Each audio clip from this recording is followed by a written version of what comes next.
আলাইকুম, নাহিদ সুইশে স্বাগতম। আজকে বানাবো আস্ত আমড়ার চাটনি বা আচার। প্রথমে আমড়াটি আমি সিলে ধুয়ে পরিষ্কার করে একটি হাঁড়িতে সিদ্ধ হতে দিলাম। 80% সিদ্ধ হওয়া পর্যন্ত অপেক্ষা করলাম। এবার একটি কড়াইতে আমি 2 টেবিল চামচ সরিষার তেল নিয়ে 1 চা চামচ পাঁচফোড়ন দিয়ে দিলাম। তেলটা আমি অধিক গরম করিনি, তেলটা দেওয়ার সাথে সাথেই পাঁচফোড়নটা দিয়েছি যাতে বেশি পুড়ে তেতো না হয়ে যায়। এরপরে আমি এর মধ্যে 4টি কাঁচা ঝাল একটি কাঁচি দিয়ে সুন্দর করে মিহি করে কুচি কুচি করে, আমার পক্ষে যতটা সম্ভব মিহি করে আমি কুচি কুচি করে নিয়েছি। আমি এখানে চুলাটা লো আঁচে রেখেছি যাতে মশলাটা পুড়ে না যায়, এটা উদ্ভট গন্ধ বের না হয়, তিতা না হয়ে যায়। এরপরে আমি এখানে একটি দেশি রসুন, বড় সাইজের দেশি রসুন যত বড় হতে পারে নিয়ে ওটাকে কুচি কুচি করে নিয়েছি। নিয়ে এর মধ্যে দিয়ে দেব এবং দেব 2টি তেজপাতা টুকরো করে। আমি এখানে আমড়াটা টক স্টাইলের করব। আচার করলে তো আমি এর মধ্যে তেল আরও বেশি দিতাম, এটা আমি সংরক্ষণ করব না, ডাল ভাজি বা যে এমনিতেই যে কোনোভাবে এটা খাবো, এজন্য নর্মালি করা। এরপর আমি এটাকে ভেজে নেব। রসুনটা কুচি দিয়ে আমি নাড়াচাড়া করে ভাজবো, অল্প আঁচে ভাজবো যাতে কোনো মশলাটাই পুড়ে না যায় এবং উদ্ভট গন্ধ তৈরি না হয়। আর রসুন দেওয়াতে রসুনের মধ্যে যে জলীয় অংশটা আছে তার কারণেও আমার এখানে ভাজা মশলাগুলো একটু সেফ থাকবে, পুড়ে যাবে না। আর এই ভাজা মশলার সাথে আমি 2 ইঞ্চি পরিমাণ দারচিনি ভেঙে এবং 2টো এলাচ থেতো করে আমি দিয়ে ভালো করে ভেজে নিচ্ছি। অতিরিক্ত ভাজা যাবে না, লো আঁচে ভাজতে হবে একটা সুন্দর ফ্লেভার আসা পর্যন্ত। এরপরে আমি আমড়াগুলো আস্তে এর ভিতরে দিয়ে দেব, সাথে কিছুটা লবণ দেব। এখানে 1 চা চামচ লবণ দিয়েছি আমি, এটাই আমার পরিমাণের ঠিক হয়েছে। আপনাদের যতটুকু দরকার আপনারা ততটুকুই দিবেন।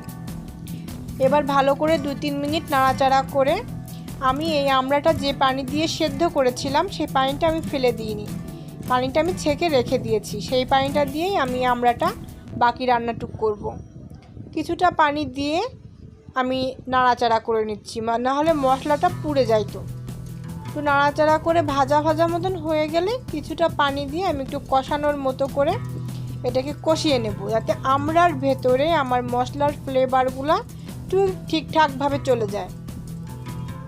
আমার রান্নাটা যদি আপনাদের ভালো লেগে থাকে তাহলে অবশ্যই দয়া করে একটা সাবস্ক্রাইব করে দিবেন, বেল আইকনে ক্লিক করবেন, বন্ধুদের সাথে শেয়ার করবেন, লাইক করবেন, কেমন লাগছে জানিয়ে কমেন্ট করবেন।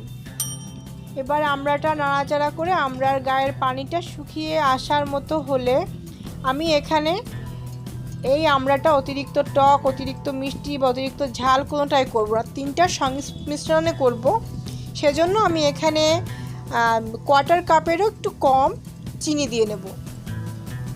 চিনিটা দেবো এই জন্য, আমার তো চিনি, আপনারা চাইলে গুড় দিতে পারেন, তো আমি চিনিটার কালার করব, এই জন্য চিনিটা আমি আগে থেকে সিরাপ করে নিইনি।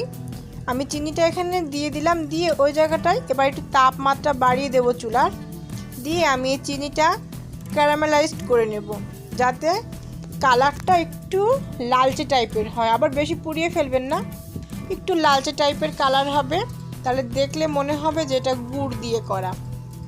ঠিক এরকম করে নেড়ে নেড়ে আমি ওই জায়গাটা চিনি তাপমাত্রা একটু বাড়িয়ে দিলাম। আমড়াগুলো সাইডে রেখে চিনি বলক উঠে উঠে ওখানে একটু লাল মতন হয়ে আসবে যখন, তখন আমড়াটা দিয়ে আমরা খুব ভালো করে নাড়াচাড়া করব।